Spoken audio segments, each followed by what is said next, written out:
actuellement 64 ans. Je suis architecte, ancien haut fonctionnaire, et j'ai passé 24 ans au sein de la franc-maçonnerie, en particulier l'obédience du droit humain, où j'ai fait un parcours relativement classique en loge bleue, c'est-à-dire ce sont les loges de base.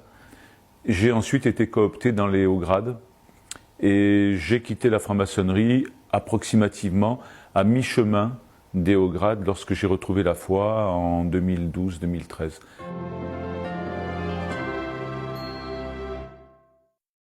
Lorsqu'on s'éloigne d'une foi ou d'une croyance, on se retrouve fatalement un jour ou l'autre devant des questions existentielles. C'est le propre de l'être humain. M'étant retrouvé devant ce type de questions, j'ai cru trouver les réponses en franc-maçonnerie. Alors ça c'est la réponse, je dirais, factuelle, chronologique. Il y a peut-être une réponse plus mystique. J'ai vraiment le sentiment que le bon Dieu a voulu que je passe par ce chemin-là, à la fois peut-être pour mon propre salut et certainement beaucoup plus pour témoigner.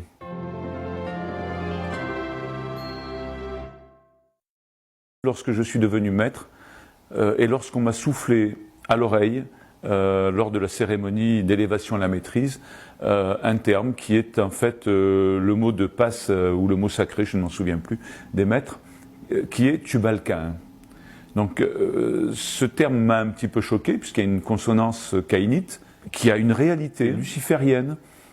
Je m'en suis ouvert à l'époque à celui qui était mon parrain, qui m'a rassuré en me disant que Tubal-Caïn n'était que finalement un forgeron de l'Antiquité. Or, il y a bien plus que ça.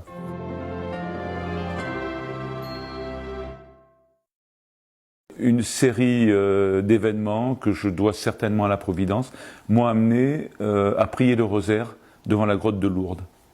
Et là, il y a un événement assez extraordinaire qui m'a même touché physiquement, où j'ai retrouvé la foi. Ce qui m'a beaucoup touché, c'est ce sentiment d'amour que j'ai ressenti à la fois de la part de Marie et du Christ, mais ce sentiment que j'ai pu sentir en moi envers eux. Un sentiment totalement nouveau et qui m'a complètement envahi.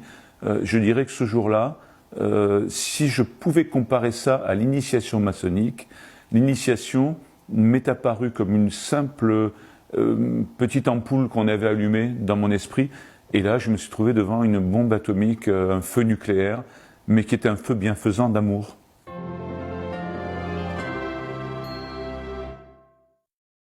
La franc-maçonnerie vise à l'individualité, à l'autonomie absolue, et je dirais à la transgression, c'est clair.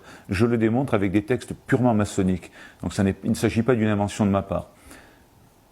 En revanche, la foi ne peut que nous amener à l'obéissance à Dieu et à l'obéissance au Christ. Quelle que soit l'obédience, quel que soit le rite utilisé, qu'il y a une incompatibilité totale à être franc-maçon tout en étant catholique.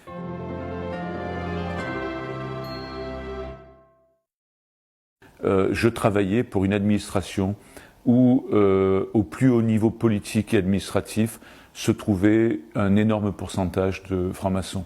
On perd tous ses appuis. J'ai perdu également tout ce que j'avais sur le plan matériel. Une magnifique villa de fonction. Je roulais avec une Porsche Carrera. J'avais un beau voilier. Nous étions non pas dans l'abondance, mais dans une aisance financière et je dirais sociale, puisque dans une ville moyenne, quand vous êtes haut fonctionnaire, vous êtes quelqu'un qui compte.